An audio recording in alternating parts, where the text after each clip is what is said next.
પ્રેગ્નન્સીમાં ખાવાના લઈને ઘણી બધી માન્યતાઓ જોવા મળે છે. હવે ચાલો આજે આપણે એવી 10 માન્યતાઓ વિશે હું તમને જણાવું કે જેમાં ખરેખર સાચું શું છે તે આપણે જાણીએ.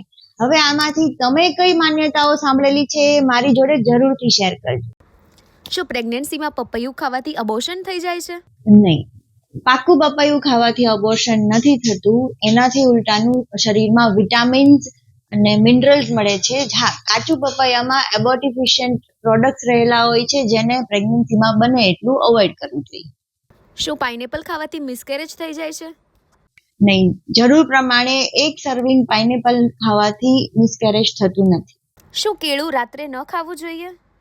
કેળામાં મેગ્નેશિયમ ભરપૂર પ્રમાણમાં હોય છે. જો કેળું લેવામાં આવે તો પ્રેગ્નન્સી દરમિયાન જે ક્રેમ્પ્સ આવે છે જે ઓછા થઈ શકે છે. શું કંઈ પણ ઠંડુ ખાવાથી બેબીની ઇમ્યુનિટી ઓછી થઈ જાય છે?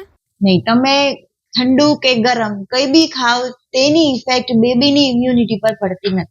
શું ઘી ખાવાથી બાળક સ્વસ્થ આવે છે? વધારે પડતા ઘીના ઉપયોગથી પ્રેગ્નન્સી દરમિયાન બીપી વધવાના ચાન્સીસ રહે છે. તમે નોર્મલી 1 થી 2 ચમચી ઘી લઈ શકો છો જેનાથી બાળકનું બ્રેઇનનું ડેવલપમેન્ટ સારું થાય.